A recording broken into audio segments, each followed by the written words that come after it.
नमस्कार प्रणाम। मेरा नाम डॉक्टर इंद्रदमन तिवारी है और आप सभी का हार्दिक स्वागत करता हूं आपके अपने यूट्यूब चैनल अधिवक्ता महोदय में।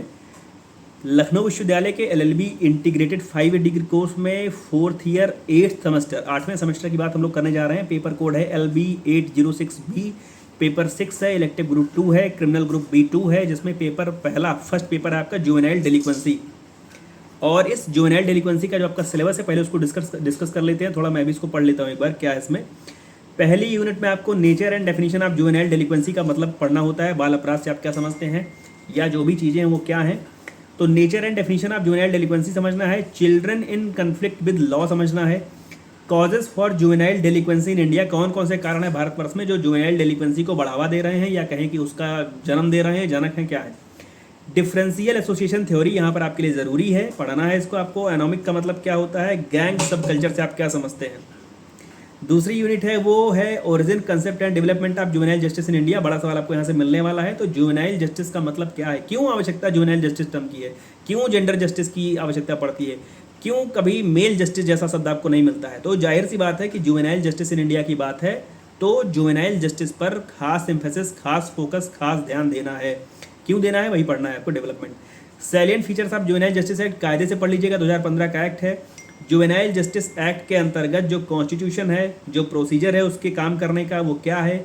पावर, प्रोसीजर और कॉन्स्टिट्यूशन जुवेनाइल जस्टिस बोर्ड का, वो आपके लिए ज़रूरी है, उसको कायदे से पढ़ करके आइएगा। तीसरी यूनिट है जिसमें आपको एक कन्वेंशन पढ़ना है, United nation convention on rights of child. 1989 का कन्वेंशन है, 1989 का कन्वेंशन है। उसके बाद चाइल्ड वॉर कमेटी आपके सिलेबस में। चाइल्ड नीड ऑफ केयर है, कौन से बच्चों की आवश्यकता है, केयर की विशेष आवश्यकता है। Role of family in juvenile delinquency, juvenile delinquency में परिवार की क्या भूमिका है। यहाँ से आपको एक निबंधात्मक किस्म का सवाल, समीक्षात्मक आलोचना करने का, मूल्यांकन करने का मिल सकता है। इसको भी कायदे से देख लीजिएगा और अपने फैक्ट्स मजबूत रखिएगा कि जुवेनाइल डेलिक्वेंसी के डेवलपमेंट में या उसको उसके नॉन डेवलपमेंट के लिए जो क्या क्या चीज़ें ज़रूरी हैं जो कि की जानी चाहिए एक फैमिली के अंतर्गत, चाहे वो जॉइंट फैमिली हो चाहे सिंगल न्यूक्लियर फैमिली हो। उसके बाद चौथी यूनिट है रिहेबिलिटेशन की, सोशल री इंटीग्रेशन ऑफ जुवेनाइल्स की। ओपन शेल्टर का मतलब क्या होता है, फॉस्टर केयर। ये ओपन शेल्टर, फॉस्टर केयर किस्म की चीज़ें ABC करके 4 में से 3, 3 में से 2 करके ये शॉर्ट नोट टाइप का सवाल आपसे पूछा जाता है। स्पॉन्सरशिप का मतलब क्या होता है, ऑब्जर्वेशन। होम का क्या मतलब समझते हैं, स्पेशल होम्स का मतलब क्या समझते हैं। एडॉप्शन, एडॉप्शन आप पढ़ करके आए हैं हिंदू एडॉप्शन मेंटेनेंस एक्ट में, फैमिली लॉ के अंतर्गत पढ़ करके आए हैं। तो एडॉप्शन आप थोड़ा बहुत याद भी होगा, समझते भी होंगे। लेकिन यहाँ पर जो एडॉप्शन का टॉपिक है वो क्या चीज़ें उसमें है। पहला है स्टेट एडॉप्शन रिसोर्स एजेंसी। इसका मतलब क्या होता है, स्टेट एडॉप्शन रिसोर्स एजेंसी का मतलब सेंट्रल एडॉप्शन रिसोर्स अथॉरिटी। ये दोनों जो अथॉरिटी एक स्टेट लेवल पे एक सेंट्रल लेवल पे, इसका क्या मतलब समझते हैं आप। सवालों की अगर बात कर लें तो जो पहली चीज़ है वो आपको जुवेनाइल जस्टिस का जो एम ऑब्जेक्टिव है, जुवेनाइल जस्टिस से आप क्या समझते हैं, सॉरी जुवेनाइल डेलिक्वेंसी से आप क्या समझते हैं, क्यों इसको पढ़ने की क्या आवश्यकता है, क्यों नहीं इसे सामान्य चीज़ों की तरह छोड़ा जा सकता है। मतलब छोड़ा जाने का मतलब कि जैसे सामान्यतः पढ़ी जाती हैं वैसे चीज़ें पढ़ ली जाएँ, लेकिन यहाँ पर क्या एम ऑब्जेक्टिव है उसको लेकर के थोड़ा सा तैयार होकर के आइएगा।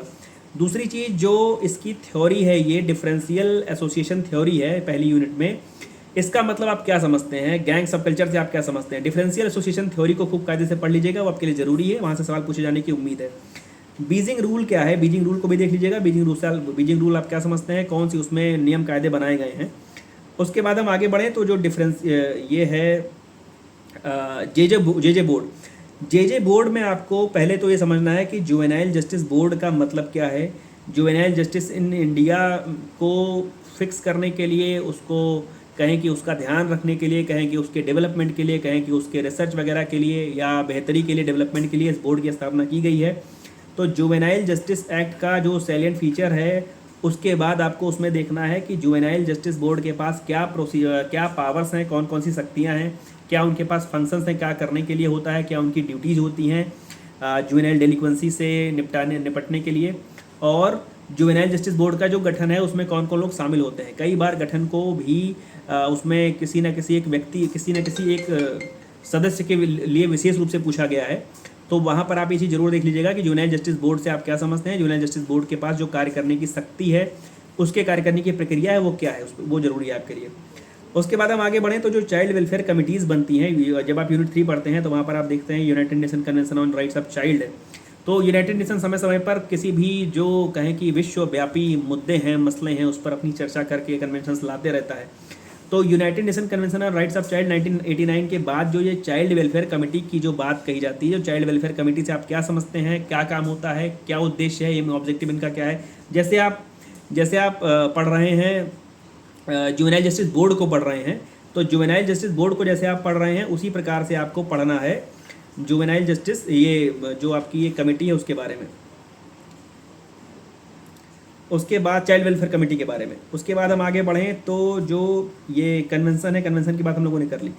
उसके बाद वो हम लोगों ने कहा कि फैमिली की क्या स्थिति है, फैमिली की क्या भूमिका है जुवेनाइल डेलिक्वेंसी के, कहें कि बढ़ावा देने में या कहें कि उससे निजात पाने में परिवार की क्या भूमिका होती है, क्या उसमें बचपने से चीज़ें बोनी चाहिए, डालनी चाहिए, वो चीज़ आप पढ़ लीजिएगा। वहाँ से एक निबंधात्मक सवाल आपसे मिलने की उम्मीद है।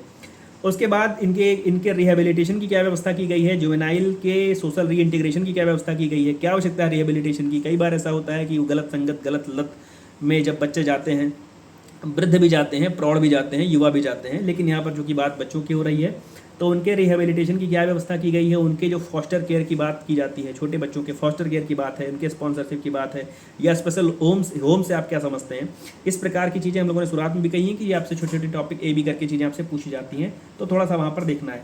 उसके बाद एक आखिरी चीज़ जो स्टेट एडॉप्शन रिसोर्स एजेंसी है और सेंट्रल एडॉप्शन रिसोर्स अथॉरिटी है, इस एजेंसी और इस अथॉरिटी का काम, फंक्शंस क्या क्या हैं, आवश्यकता क्या है, उद्देश्य क्या है, किस उद्देश्य से बनाए गए हैं और उस उद्देश्य में अभी तक ये सफल हो पाए हैं कि नहीं।